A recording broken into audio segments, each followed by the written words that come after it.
Welcome to the new school.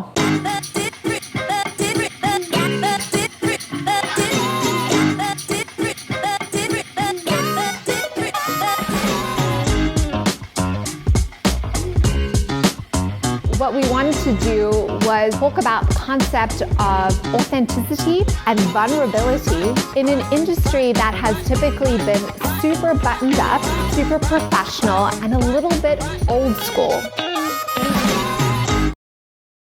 Welcome to episode number 14 of the New School Video Podcast. As per usual, it's me, Candace, as your host, with Meg as my co-host. In this episode, we got to speak to the co-founders of Wistia. So if you don't know Wistia, they're like the cooler business version of YouTube. You should totally check them out. They've really been leading innovation across video hosting platforms, and they've come out with some really cool tools like hosting for podcasting, and they make our favorite tool for advisors to make video, Soapbox, so Soapbox by Wistia. Chris Savage is the CEO and Brendan Schwartz is the CTO. So Wistia has been around for about 15 years. And personally, I learned everything I know about video back in the day from their blogs. I've been to what used to be their epic conferences called Wistia Fest, and I have been a fan of theirs from day one. In this episode, they talk about how they got to where they got to, making mistakes along the way to come up with elegant solutions that actually worked. So how they actually thought about and did that, but also like the essentials to creating really epic, meaningful video. I couldn't be more excited to have them as guests. Let's get started. Chris and Brendan, we are so excited to have you, both the co-founders of Wistia. I think the best video company out there, arguably, I would say definitely like the coolest. But I was super excited about this because, as I mentioned in our prep interview, way back when, I think eight plus years ago, I learned everything I know about video from the Wistia blogs. Quite frankly, I'd go into the video store with my phone to buy gear, and I'd be like, this is what Wistia told me I could buy. And the guys in the store would try and convince me of other things. And I'd be like, no, that's not what they said. We're going to get this. And because of that, we're now coaching advisors across the country on how to show up authentically on video. I'm directing on-site shoots, and I actually got a lot of feedback that has helped my career from Adam Lissagor because of Wistia Fest. So that was the conference that you were able to hold. And across all our DIY video workshops, our number one tool that we promote when we're on webinars, when we're coaching, when we're speaking, is Soapbox by Wistia, because we think by far it's the most elegant solution. So thanks for being here. Thank you Thanks so for much. having us. Yeah, thank you. It's also quite an intro. Yeah, very kind words. Thank you. Well, it's all true. Because we get asked the question all the time, what gear do I need? What do I need to do this simply? And everyone else is talking about all the fancy stuff and all the big post-production and those types of resources. And we're like, no. It's called Soapbox by Wistia. Yeah, it's funny because it's like it seems like you should be suggesting like crazy gear and all that. That's what everyone assumes is what's holding them back, right? From making great video. And obviously it's like, no, it's like, how authentic can you be? Do you need to sit in front of a window to like make the light on your face like flat and look good? Or like it's very simple things get you so far. And it just doesn't seem like that's actually possible. So yes, we try to recommend the simple, helpful things that can get people confident on camera. And I think you do an excellent job of that across all your product suite. And I think we always talk about how simplicity is the hardest thing to do. Like whenever we've got an idea, we're paring it back to be as simple as possible.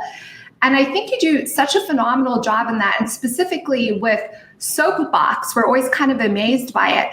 How do you think about when you're creating all your product suites being really effective, but simple and intuitive? Like, how do you think about that? What is your criteria for like pulling back and ensuring whatever you put out is as simple and effective as possible?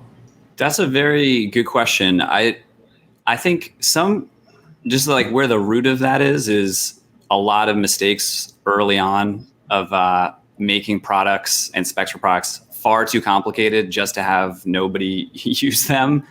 It's a pretty hard lesson to learn.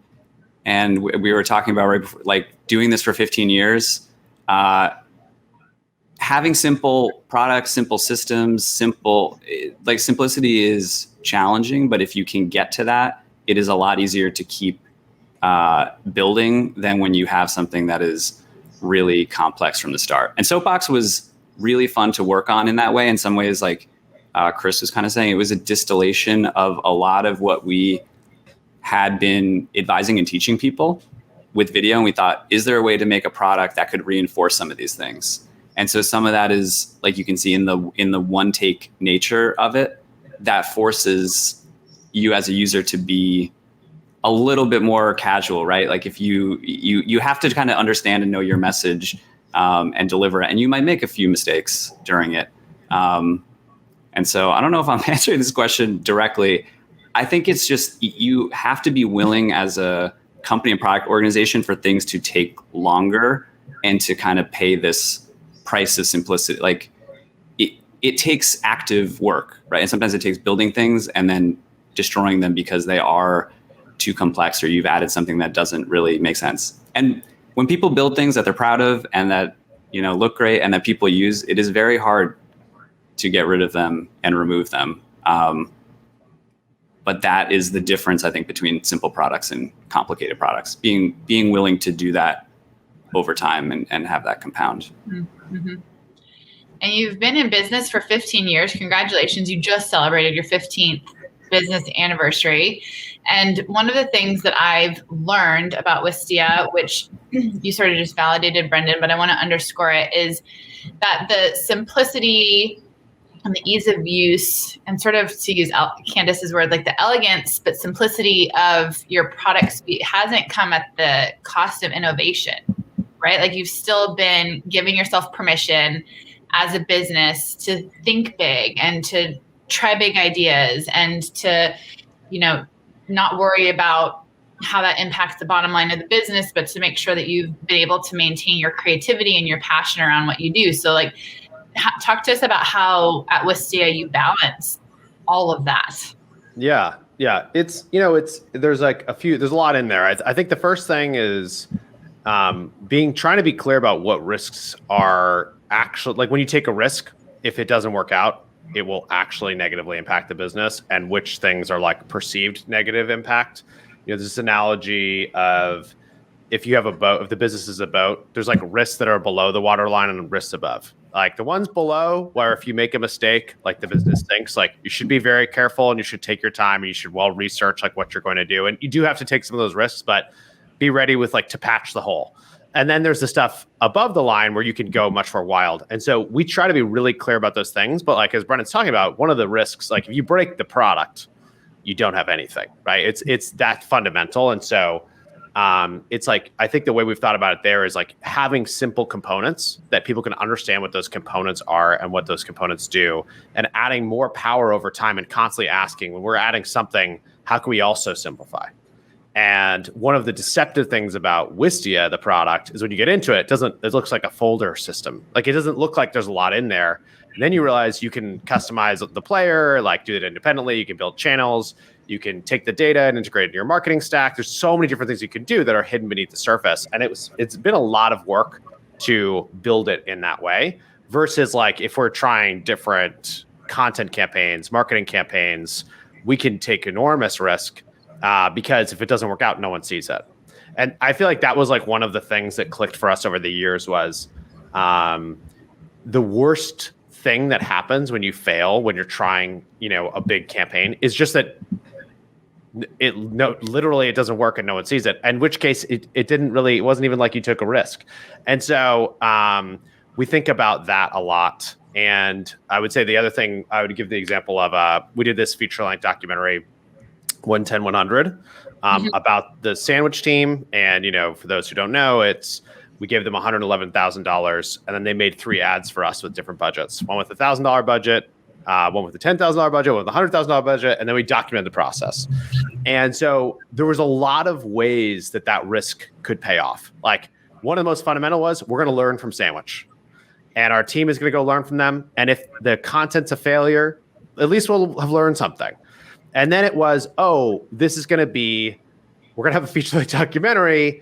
So some people may actually connect with that and some people may not. And then the trailer for the documentary itself was its own content asset, which either could take off or not.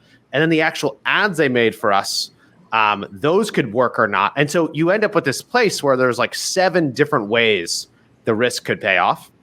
And if 1 or 2 of them hit, you'd probably think it was a success. And in the reality, in that case, like almost every single thing worked. And so it's just massive, massive results. But that came from that idea of, all right, we can take a lot of big risk here. And how can we, one way we could offset it was actually adding more risk into it and more ways for it to pay off. I think Go, Brandon. That we didn't say, which I think is important too, is simplicity is one of our 4 core values at Wistia. So it's very baked in to the culture, which I think has everybody thinking about ways to simplify. And some things work well, and then it's also, everything's a balance. It's like it's a challenge internally that sometimes the figuring out ways that we can push forward and innovate do come at the cost of simplicity. And then those are, it's nice to have that conversation out loud, right? To talk about that in ways that that can manifest, which is, but I think it is having it as a cultural value is what has, especially in the product organization, that people like designers, engineers that's very top of mind when we're building new things or looking at features that are, underutilized.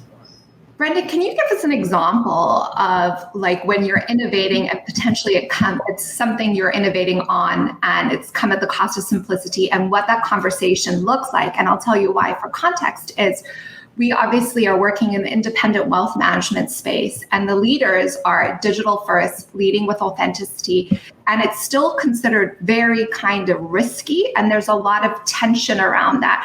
And I think that there's a sense that it is the right thing to do. It's the more human connection. It's what consumers want, and also juxtaposing it with how the industry has traditionally been. I see. This is a hot button one internally right now. So if you're listening from Wistia, you'll know what I'm talking about. But we launched added podcast functionality into the product last year. Chris was referencing kind of the internal structure of the product that we've had, well, pretty much since it launched, this project system. And in order to support podcasting, there was all this extra information that you need, the name of the podcast, description, all this metadata. Episodes carry with it more information than just a video file or an audio file. And so we had this conversation internally about whether to kind of lean on the existing structure or make an existing one. And that was a long and winding one. We ultimately decided, in order to make sure we could build the best product to support podcasters and podcasting, we built a new structure. But that comes at the cost of simplicity, because now we have 2 things in the product. And so this is an unresolved issue, but I would say that the cultural focus on simplicity keeps bringing that back to the surface, which I think is a healthy conversation. And one thing I think about a lot with this is sometimes you don't know what the right answer is. And I always imagine you're walking through the woods in, peaks and valleys. And sometimes you're in a valley and you can't see very far, right? And in the future, you'll climb up the hill and then you can see a little bit farther. And those are the points to make those decisions. So it felt like when we were embarking on adding podcasts into the product, we didn't, we did a lot of research. We talked to a lot of people, but we didn't really know how it would feel to have it in there and to understand that as an organization. And so the peak is, once that product is launched, it's in market, we're living with, these 2 systems, we can make better decisions about what the future of the structure of the product is at that point. And so we shouldn't try to spend, endless hours trying to make the right decision because we don't have all the information. So I don't know if that's helpful to connect to what you were saying, Candace, but I think it is. And then the question that comes to me, which we were wondering, and as soon as we saw you launch the podcasting tool, we were like, we're on it. We don't even care where it is. We'll test it because we want to be able to see all the functionality. I've seen a lot of YouTube steal all the Wistia functionality as well. Why podcasting? Yeah, podcasting was just basically like we talked to a lot of companies that were making video, and video, as you know, like it can be hard until you figure it out. And then it's like not hard, and then it can be very easy. And I think one of the recognitions that we've had is like what our audiences want has changed. You know, it used to be that we kind of like took the content that was sitting there waiting for us, but we didn't always expect to be able to engage in different ways. And now I think like, you know, if you go to the New York Times, for example, you can read, you can look at the interactive graphics, you can listen to the podcast version, you can watch, and you get to pick.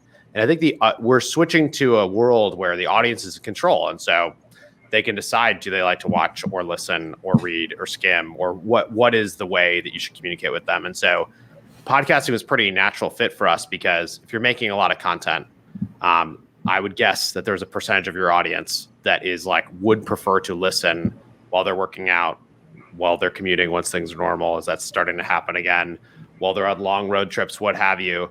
And like life and work has been intermixed. So it made a lot of sense to us to add podcasting. We realized we were investing a lot in it. It didn't mean we weren't going to invest in video. It meant that like we were going to do those two alongside. And then we talked to a lot of companies where the people who were responsible for the podcast are the same people who were responsible for the video. And so it's simply like we can give leverage to our customers. We can bring the same marketing tools we built for video to podcasting. And so that's kind of why it made a good fit to get in there. The audience is in control. I love that framing, and it's so true. And I think that for some entrepreneurs, maybe it's specific to our world within the independent wealth management space, maybe not.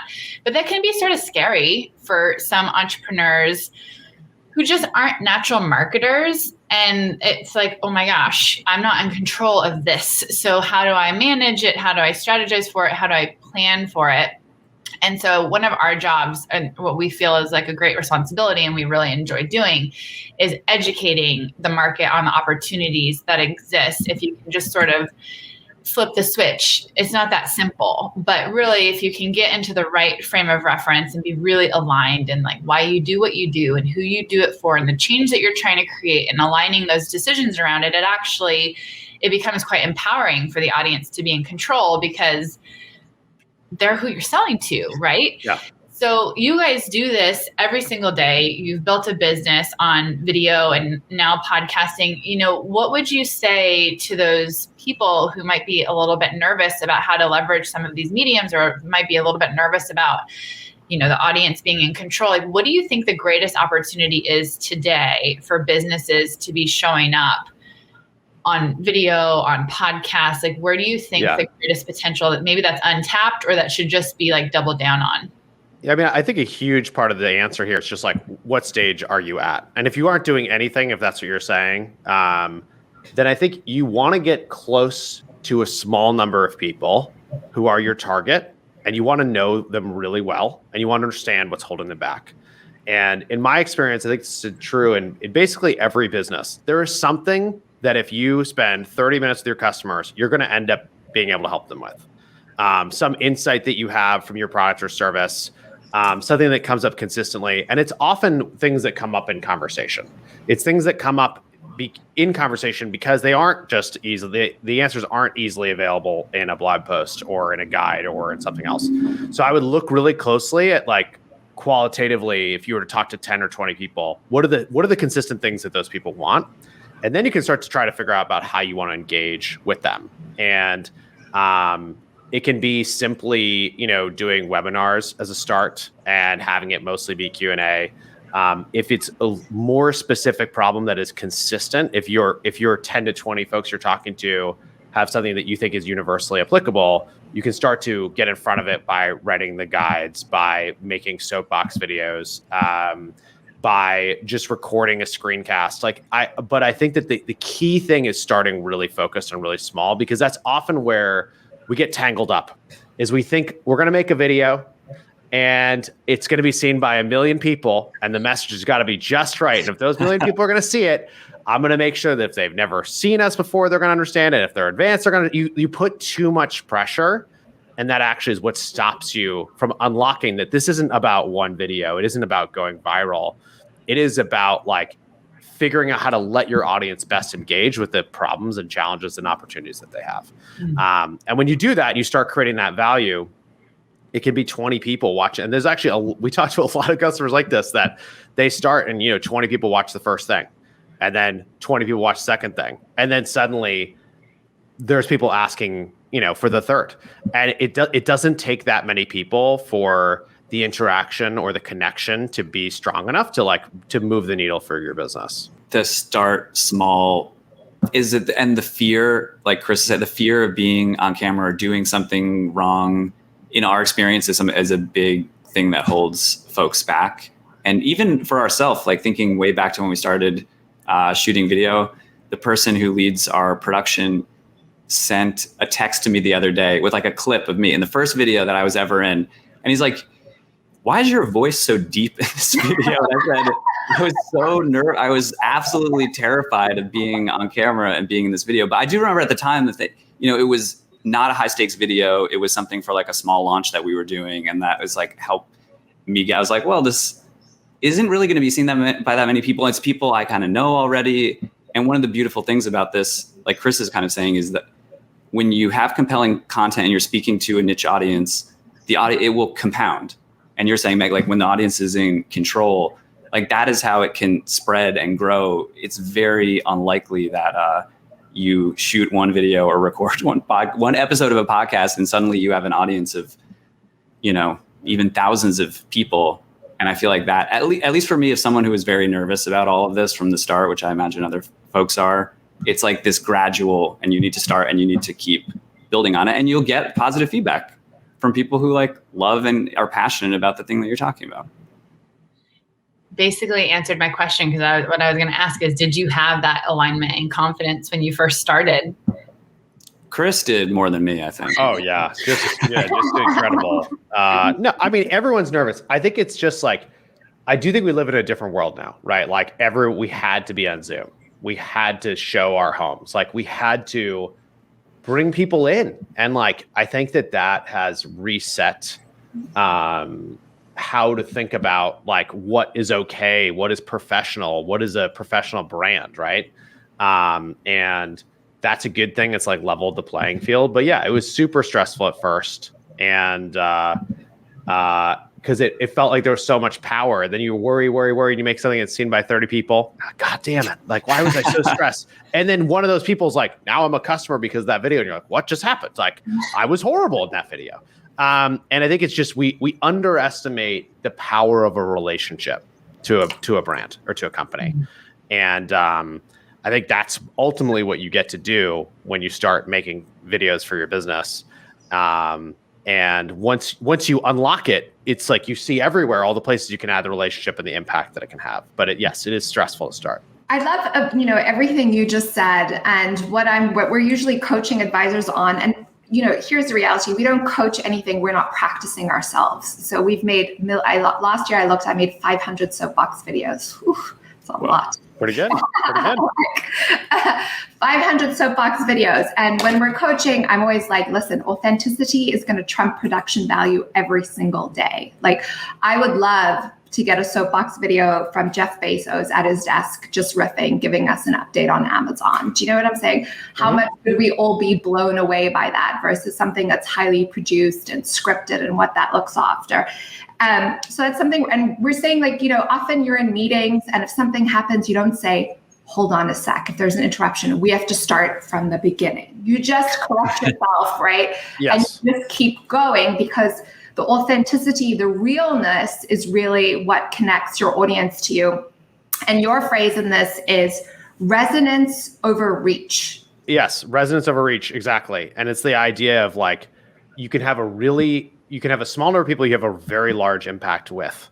And if you can do that, you can create a connection, you can create an affinity to your brand that is extremely powerful. And people focus on reach And they focus on reach for lots of reasons, like because anything we see has lots of views on it, usually, right? Like because it gets shared around. And then if you're a marketer and you want to spend money on advertising, then the measure is often page views or views of the thing or whatever.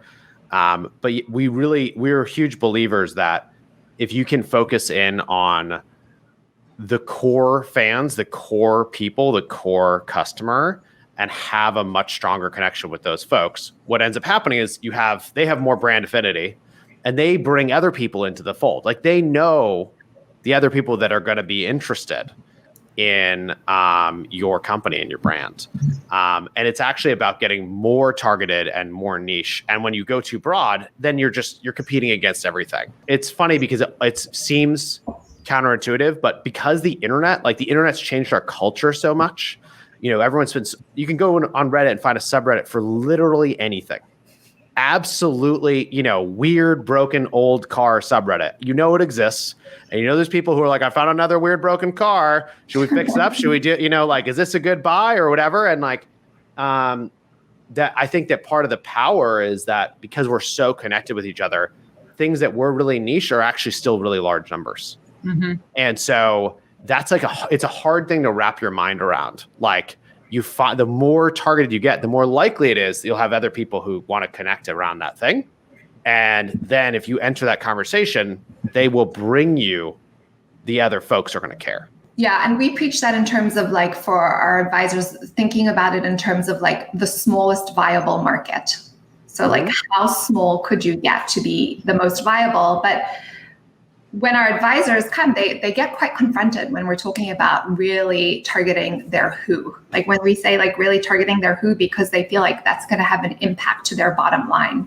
Yeah, well, we just did this content series at Wistia called Show Business. Mm-hmm. And it's this 20 video series on everything from conception of a show to production to marketing of the show, nurturing an audience. It's we think it's pretty universally interesting, but it's also really designed for someone who really wants to get in there on the nitty gritty of what does it take to produce and create a show. And then we're looking at the people who are coming in and signing up for it. And they're a lot of folks. And then there's a ton of people within this group that are just exactly the right customer for Wistia. Now, we didn't make this and say this is the exact target Wistia customer, but by making it focused enough, it's resonating in that group and it's making it extremely easy for it to have a huge benefit on the business. And yet it feels like it's a 20 video series for someone who would want to make a show. It sounds intimidating. And the result is actually it selects for people who really care about this. And so as a result, it's having a huge impact. That's why this conversation is so important universally, but specifically within our industry, because, as Candace mentioned, these advisors that we work with do often feel quite confronted. And I often tell people, if you're out there telling the world, I do all things for all people, you're effectively saying you do nothing for no one. But there is this sense of vulnerability of, well, two things really. One is if I narrow my market too much, there just won't be enough business. The second is if I narrow my market too much, I risk alienating some of my existing clients who I really love, even though they're not necessarily my ideal client. And so I think that one of the things that we love so much about this New School podcast is the opportunity to bring people, really accomplished, experienced professionals like the two of you from sort of outside the industry, and to be able to give our viewers, our community, the insights of people like you who do this every single day and help us just to validate, we're not crazy. This stuff actually, it's true and it works. And the power of referrals in our industry are so strong. Most financial advisors grow primarily, if not entirely, through referrals. And so I think, Chris, some of the points that you made about how this brand affinity can actually help people find people just like them that also need your service. It's just such a powerful message for financial advisors, because we're not trying to say forget about referrals. It's more so just about, we all know that we need to market. We've got some headwinds in the industry. We need to take control of our message. We need to own our brand. We need to own our presence in the market.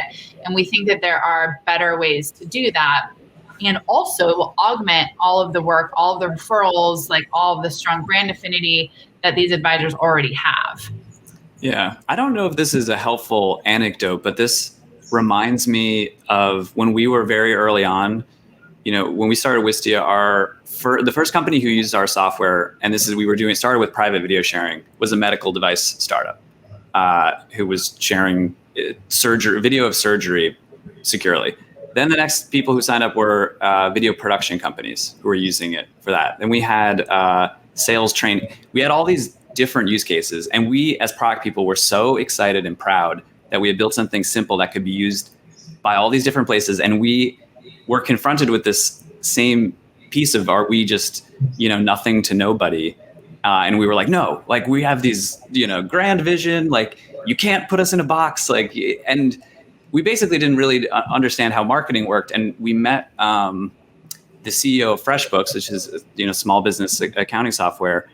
And he was asking us what our business did. And we're going on and on about all these different, he's like, what are you saying to me? I don't understand. Like, who is your best customer? And we said at the time it was marketers, because they love the analytics that we had in the product to be able to see which parts of the video people had watched. It really resonated there. And he said, just say you're for marketers. And we're like, but sir, what about, like you said, we're going to alienate this person, we're going to alienate that person. He's like, those people use your product. They know you, they like you, they understand, they'll still refer other people. He's like, we have people who use our software for, who are outside our target. That's how this works. And we took that advice and we started. It was very uncomfortable at first because I think as a business owner, you have this, self-image of you want to be unique and great, and you still can be, but to have, I think, like you're saying, a simple message about what is your unique value to the world doesn't undermine the fact that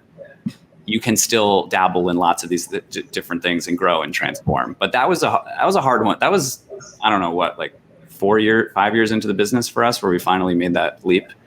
Yeah. It's also just funny too, because like we thought, we were communicating so clearly to the market what we did, and obviously we weren't. And I think everyone runs into this problem that they think like, oh, they're going to get really focused and now they're going to turn everyone away. And it's like, take an honest look at your website and what you're saying. Like, you may not be differentiated at all, but like the reason people are connecting with you is because they're talking to you. And so it's often like a lot less scary to get targeted than it appears. Actually, along the same lines, like I remember we were trying to figure out our pricing, and we're like, oh, we could change the pricing on the website really easily, but we can't change it on the product very easily. This was a long time ago. We're like, all right, let's just change it on the site and see what happens. And so we changed on the site. No customer noticed, no existing customer, because like they're already in the product. And people didn't even notice when they got the product and the price was different. We're like, what is going on here? It's like, how is this happening? And it's like, oh, because it's our business. We worry about it all the time. We know every detail. We're really concerned. But for a customer, they're busy. They got stuff going on. They're not spending all day on your website. Like, it's just not how the world works. And that's even more the case today. So I think it is almost like if you're not going to get targeted, it won't work. Like if you can't get focused enough, you can't differentiate because no one can tell who you're for or what you care about. When did you realize you had fans? And by anyone who's listening, like I think I've been to Wistia Fest. It's very clear people who use Wistia are like raving fans. And I think when we talk a little bit about, when we circle back to this idea of resonance over reach, the only way you get resonance is if you're being authentic and you're being who you are, because people can feel it on the other side. And I know you had the story of like how you decided people started responding to the one page on your website that was the most authentic. But when did you make the connection or connections of when we show up like ourselves, people really dig it? And when did you realize that it worked or how it worked or what was that like? Yeah, there were a few moments that kind of happened in succession that made us understand that we should be authentic. And, we were a few years into the business. We were trying to present ourselves on the website as being very professional because we're for businesses. So we thought we should be professional. So our team page was like, long bio. There's 4 people in the company, long bios. So all these like accolades and blah, blah, blah. It was the management page, not the management. That's right. It wasn't called a team, it was a management page. And then we'd hired 2 more people. So we're 6 people in the company, but 4 people on the page. And we were feeling bad, basically. Like no one was on this page. No one cared about this page. So we thought we should update it so that the 2 new employees, like they could show their friends and family where they worked. That was basically like the impetus. And so we still tried to keep it businessy, but we took a photo this time. So we're going to put ourselves on the website, and we stood in front of a whiteboard, 6 people, took this photo, took 3 versions of the photo, actually, like a serious one and then like 2 silly ones. And then when we were building the page, Brendan just realized that he could take these alternative versions of the photo, and that could be the Easter egg on the page. So when you typed dance, it would just randomly switch between the 3 photos of each person and would play music. And this was just for fun for ourselves. It was basically like, no one's ever going to see this page. It's useless because we'd been presenting ourselves so professionally and no one mentioned it. It was like a wasted page. And so he did this, and we put it on Twitter because we were proud of it. We probably each had like 50 followers, and it just took off and got shared a ton, and tons of people saw it. And I was like, wow, this is so silly. This is so crazy. This is so ridiculous. And at the time we had a 2-week trial for the product, and 2 weeks later we had a bunch of paying customers, like just like popped overnight. Like, this is crazy. Like, we've been trying so hard to market this product and we're getting basically no one. And then, it's just a slow, steady pace. And then we have this like team page, and now we got like more customers. I think we had more customers that 2 weeks after than we had gotten in like months before. And we did it again. We made like a behind the scenes video of the team. Again, nothing to do with the product, just silliness for ourselves. Put on the site, exact same thing happened. Like a bunch of people saw it, they connected with it, they're excited about it, they came in, they bought. And we're like, this is different. What's happening here? Like, we thought it would be bad if people knew we were 6 people, but the opposite, it seems to be happening. And then we thought, what if we do a event at the office? And so we'll just see who wants to come and learn about video. And we put it on Twitter again. Now we probably have 150 followers. It's like things have gotten pretty exciting. And we said, we're going to have an event at our office this Saturday. You should come if you want. It's free. Just like sign up on this like Eventbrite or something. And that was like a Wednesday. We had no idea how many people were going to come. And I think like 40 or 50 people came. And that is the moment I think that we realized, like, wow, there's something different here because of us showing the behind the scenes a little bit of how we are building the company. And the excitement from people to actually be able to be getting answers directly and like talking to us about how he had shot that video and what things we were thinking about next. It all just started to click. And so we just started sharing more organically the stuff that was going on and what we were learning as we were doing it. And then we started to get more comments from folks asking questions about specific, and it just like built until eventually now I think you go to the Wistia website and you see people left and right. You see people in our ads, you see people on social, and the brand is an extremely human, authentic brand, but it came out of those early moments when we realized that was why people cared. And that was enough for them to investigate what the product was and what the business was. And whatever is way below D-list celebrity, right? Triple Z list or something. That was the feeling at that early event where someone you don't know comes up to you and says, oh, like, hey, Chris, like, hey, Bernie, because they had seen some of the videos and they used the product. And that is a very bizarre feeling the first time that happens. And I mean, that's the power of content marketing and video and audio specifically, that you can build a relationship with somebody. You can do that at scale. And that's like back to the resonance over reach, that, if I listen to a podcast for 20 hours, I feel like I know that person.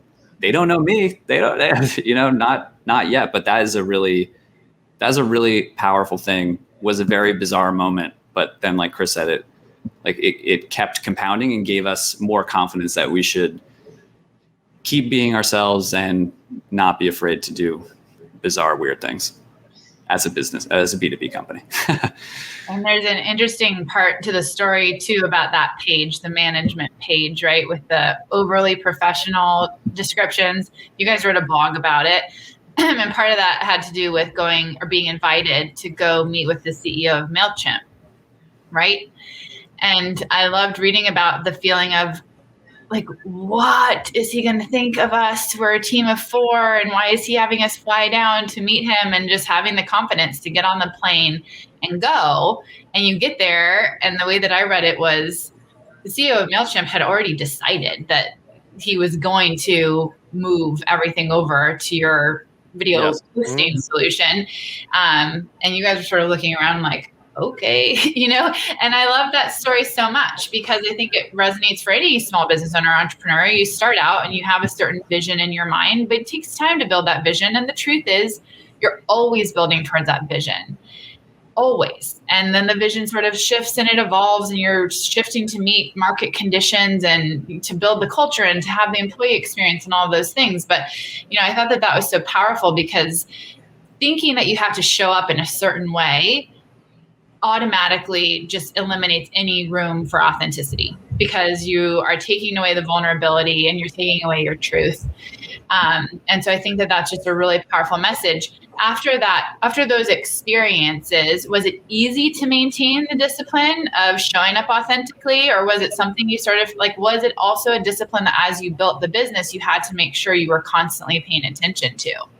It was like, as we were scaling, we would ask ourselves a lot, because our marketing, so much of the brand was that authenticity.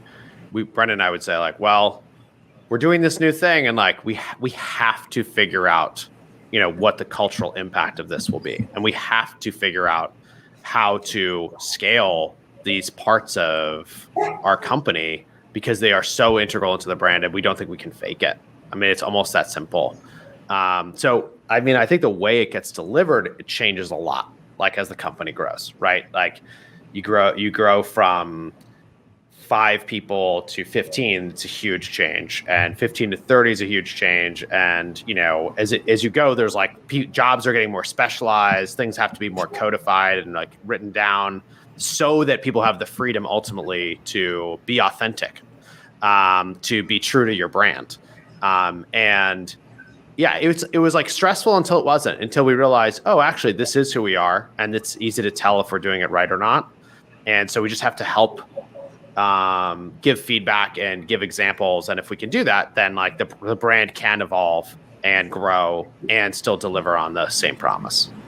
I think the world keeps telling you, though, not to do it, I think. And it was helpful to have a lot of that early evidence. It's helpful to have a co-founder, right? You can remind each other of that. But there's so many things, there's the what got you here won't get you there, right? Which is true in a lot of cases, but that's the same thing that everyone struggles, right, with some amount of self-doubt. And, when we were a 50-person company, that was the first time we were ever that big, right? So someone who has more experience comes in and say, it's pretty cute that you're doing all this funky stuff over here, but, you got to start to, you're a big company now. You got to start to, Paul, you can't do this or do that. And then you start to question little pieces of it.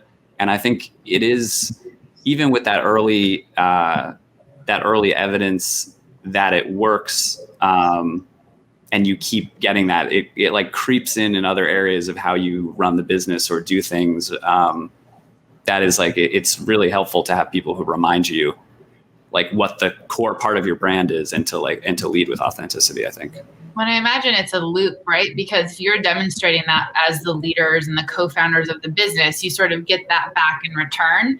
And I know that we're coming to the end of our time together and I wish we had a lot more time to talk, but I loved reading about and learning about what you did to raise debt to be able to buy the company back and have complete control and autonomy over the decisions that you're making. And to me, that's just another demonstration of your discipline and your commitment to how you've built the brand, how resonant it is, how much it's built on authenticity, which I think is super powerful. So, maybe just a few minutes on what's the most impactful outcome that you've experienced since raising that debt and buying back full control of the business? That's the most impactful outcome that you've experienced at Wistia? When we did that, we knew it would force us to be profitable. And, it's pretty hard to have a lot of debt if you're not profitable. And we were not profitable when we first did the deal. And our belief was if we were profitable again, then a lot of these like long-term creative, hard to measure things would become easier for us to invest in and trust in. And then we believed that would compound over time. And that ended up being like extremely true. And it also centered everyone back who joined the company, was in the company, to be centered on ultimately like, how do you build a good business? And it comes from this very simple old school thing of, you make something that people pay for, and you hope that it delivers enough value, and then you use the money that they pay to hire people, and then hopefully there's some left over. It's like an old school mentality, but it was actually really helpful to like have that be embedded in the day-to-day, right? And embedded in how we think about decisions and the risks that we're taking and stuff. And so it just allowed us to have that profitable confidence again, and to be true to ourselves. And there's a lot of stuff, to your point of like how you close the loop. There's a lot of stuff that we do that is designed to make sure that we stay close to everybody as the company's scaling. Like Brendan and I do Q&A with every team every month, as an example, and try to cover like any topics, any questions that they have. And that's like such a simple thing, but it'd be incredibly easy to not do it. Mm-hmm. And we do it to like make sure that people have the insights, and that we are sharing feedback, and that we're closing that loop. And it's again the type of thing that would be hard to do, I think, if we were growth at all costs, because we'd say like, why does this matter?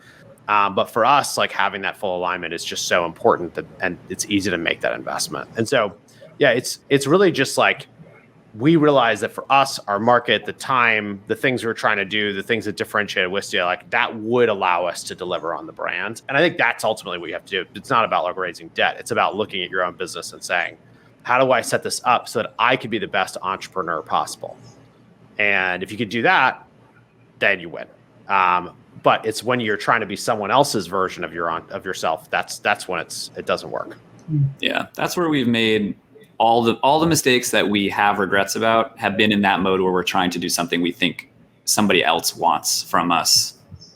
And the places where you make mistakes, where you are doing so authentically and with your style of leadership, like those don't hurt as much. And those are places where, you learn a lot. So that, like, the independence and authenticity are very connected for us as we think about the business.